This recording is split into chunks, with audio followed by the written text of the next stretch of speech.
झज्जर से भारतीय जनता पार्टी के उम्मीदवार कप्तान बिरधाणा अपनी कप्तानी पारी खेलने के लिए झज्जर में लामबंद हैं। जहां भी वो जाते हैं स्थानीय विधायक पर जमकर प्रहार करते हैं। वो कहते हैं कि 15 साल का राज बहुत ज़्यादा होता है, लेकिन उसके बावजूद भी स्थानीय विधायक पूरी तरह से फेल नज़र आ रही है। उन्हें वोट मांगने का कोई भी अधिकार नहीं, उसके बावजूद भी वो किस मुंह से वोट मांगने आती है। मैं जिस भी गांव में जाता हूं वहां पर जल निकासी हो, पेयजल की या अन्य जो भी असुविधाएं हैं वो लामबंद हैं, लेकिन उसके बावजूद भी गीता भोकल लगातार लोगों के बीच जाकर झूठ बोल रही है। साथ ही उन्होंने घोषणा पत्र पर भी कड़ा प्रहार किया। उन्होंने कहा ये घोषणा पत्र नहीं, ये ठग पत्र है। अब की बार लोग आज कप्तान बिरधाणा मारोद गांव में जब पहुंचे तो मारोद ग्रामीणों ने उनका पगड़ी पहनाकर फूल माला डालकर उनका जोरदार स्वागत किया। कप्तान बिरधाणा ने आश्वस्त किया कि ग्रामीणों ने जो स्नेह और प्यार मुझे दिया है उसका पाई पाई चुकाने का काम करूंगा। साथ ही उन्होंने बताया कि मैं जितने दिन भी जिला परिषद का चेयरमैन रहा, मैंने सबका साथ, सबका विकास, सब पर विश्वास की जो कार्यनीति हमारी थी उस पर काम करने का काम किया। और स्थानीय विधायक लगातार लोगों को झूठ बोलने का काम कर रही है, लेकिन अब की बार तीसरी बार हरियाणा में भारतीय जनता पार्टी की सरकार बनने जा रही है और आज़ादी के बाद पहली बार झज्जर में कमल खिलेगा, क्योंकि सबसे मजबूत उम्मीदवार कप्तान बिरधाणा के तौर पर उन्हें सामना करना पड़ा है। विधायक को भी पता लगा कि किस तरह से वोट मांगी जाती है, क्योंकि इससे पहले विधायक बिल्कुल भी घर से नहीं निकलती थी, लेकिन उसके बावजूद अब डोर टू डोर जाकर लोगों से अपना पश्चाताप कर रही है। लेकिन अब की बार लोग बिल्कुल माफ़ नहीं करेंगे और चंडीगढ़ की जो राजनीति है वो ख़त्म करने का काम झज्जर की बहादुर जनता करेगी।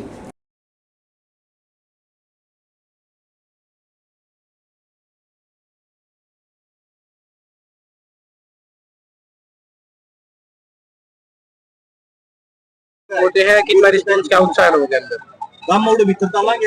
देखो, लोकतंत्र का पर्व है। 5 अक्टूबर को वोटिंग का दिन है और आपका भाई भी मैदान में है।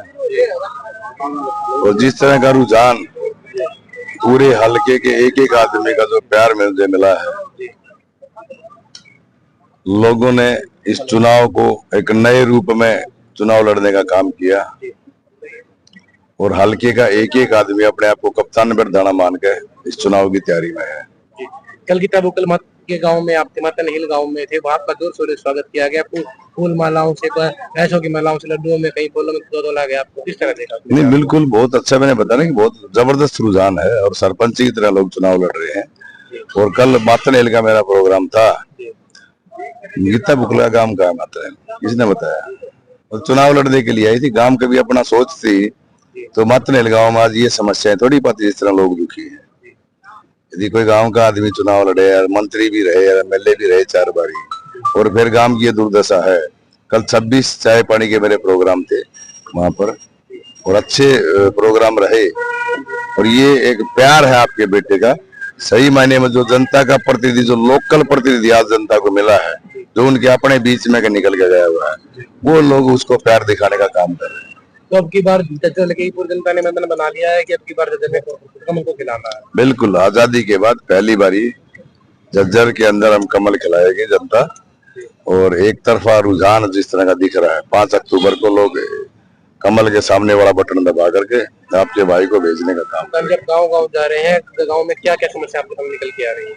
समस्याएं तो देखो, हालांकि बिजली पानी की जो समस्या रहती थी, सरकार ने उसको 24 घंटे बिजली करने का काम किया, जिसमें 18 से 22 घंटे बिजली आती है। उसके अलावा जो पीने के पानी की जो समस्याएं थी, तो जल जीवन मिशन के तहत हर घर नल से जल की स्कीम भारत सरकार की है, वो भी तकरीबन घरों में पूरा हो चुका है। उसके अलावा जो बरसाती पानी की एक सबसे बड़ी समस्या किसान को रहती है कि फसल पूरी तरह नहीं बो पाती, तो उसके लिए बहुत से गाँव में तो हमने पानी को उसको ड्रेन आउट करने के लिए पाइपलाइन दबा के वो सिस्टम किया है। बाकी कुछ गाँवों में बचा हुआ है। अगले साल तक शायद मेरे ख्याल में सारा कंप्लीट हो जाएगा, जहाँ जल भराव की कोई समस्या नहीं रहेगी। और बाकी शिक्षा स्वास्थ्य की बात है, तो हमारी कोशिश है कि अच्छी शिक्षा लोगों को मिले, अच्छा स्वास्थ्य मिले।